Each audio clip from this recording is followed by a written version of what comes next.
क्या तुमने कभी बीज बोया है और उसे बढ़ते देखा है? ये कमाल की चीज है।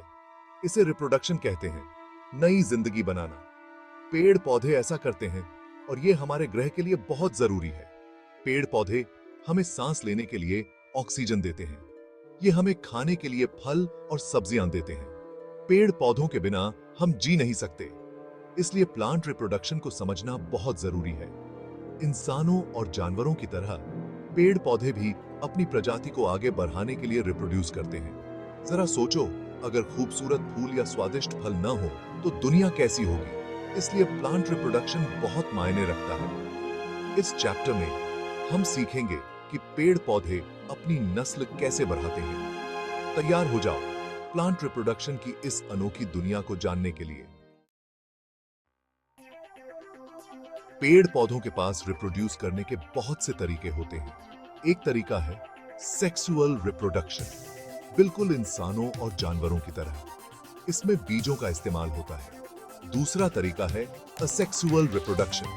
पेड़ पौधे बिना बीजों के अपनी कॉपी बना लेते हैं। वो अपनी जड़ों, तनों या पत्तियों तक का इस्तेमाल कर सकते हैं। जरा सोचो, एक आलू से उसकी आंखों से नए पौधे उग रहे हैं। ये है असेक्सुअल रिप्रोडक्शन। लेकिन आज हम पौधों में सेक्सुअल रिप्रोडक्शन की अनोखी दुनिया के बारे में जानेंगे।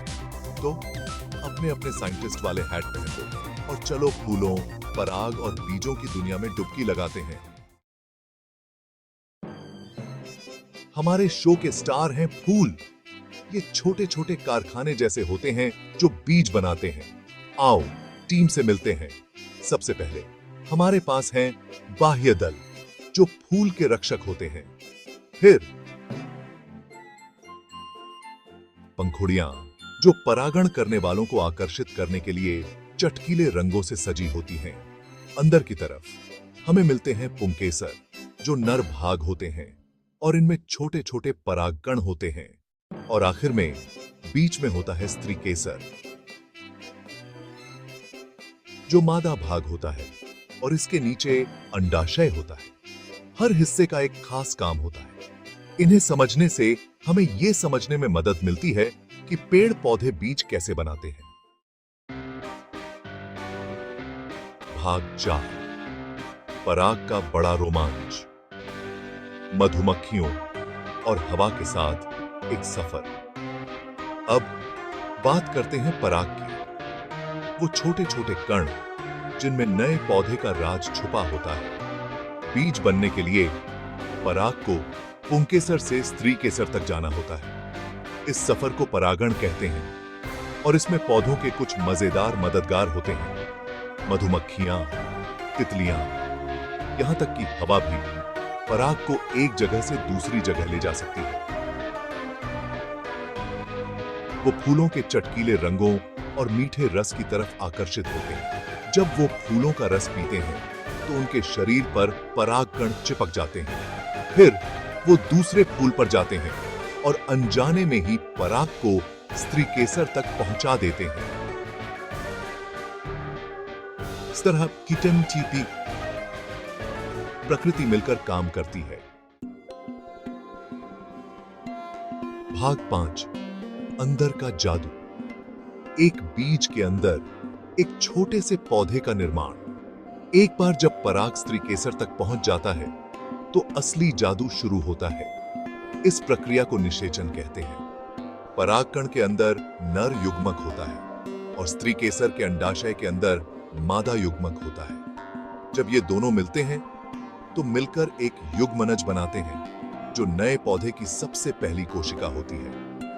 ये बिल्कुल एक नए पौधे का नक्शा होती है। यह युग्मनज फिर भ्रूण में विकसित होता है, जो सुरक्षित रूप से एक बीज के अंदर होता है। बीज के चारों ओर का अंडाशय फूलने लगता है और वह फल बन जाता है, जिसे हम खाते हैं। क्या यह आश्चर्यजनक नहीं है कि कैसे एक छोटा सा बीज एक पूरे नए पौधे की क्षमता रखता है?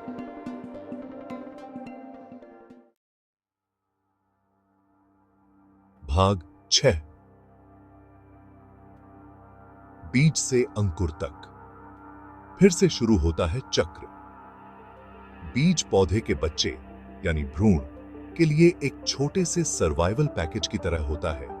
इसमें भोजन होता है, और इसे सुरक्षित रखने के लिए एक सुरक्षात्मक आवरण होता है। जब परिस्थितियां अनुकूल होती हैं, पर्याप्त पानी, गर्मी और धूप होती है, तो बीज अंकुरित होता है। अंदर का भ्रूण बढ़ने लगता है, अपनी जड़ों को नीचे और अपने अंकुर को सूरज की ओर धकेलता है, और इस तरह एक नए पौधे का जन्म होता है, जो बढ़ने, फूलने और अपने खुद के बीज पैदा करने के लिए तैयार होता है। जीवन का चक्र चलता रहता है। याद रखें, अगली बार जब आप कोई फल खाएं या फूल देखें, तो आप पौधे के प्रजनन की अद्भुत प्रक्रिया को देख रहे हैं। भाग 7, एक्सप्लोर करते रहें। पौधों की दुनिया को आपकी जरूरत है। तो हमने सीखा है कि पौधों में लैंगिक प्रजनन रंगीन फूलों से लेकर छोटे बीजों तक की एक आकर्षक यात्रा है। यह एक टीम प्रयास है जिसमें मधुमक्खियां, तितलियां, हवा और स्वयं पौधे शामिल हैं। एक मजेदार तथ्य, क्या आप जानते हैं कि दुनिया का सबसे बड़ा फूल, रैफ्लेसिया अर्नोल्डी, 3 फीट चौड़ा तक बढ़ सकता है और सड़े हुए मांस की तरह महकता है? उफ! पौधों की दुनिया अजूबों से भरी है, जिसकी खोज की जानी बाकी है। तो प्रश्न पूछते रहें, एक्सप्लोर करते रहें, और कौन जानता है, हो सकता है कि आप पादप विज्ञान में अगली बड़ी खोज करें।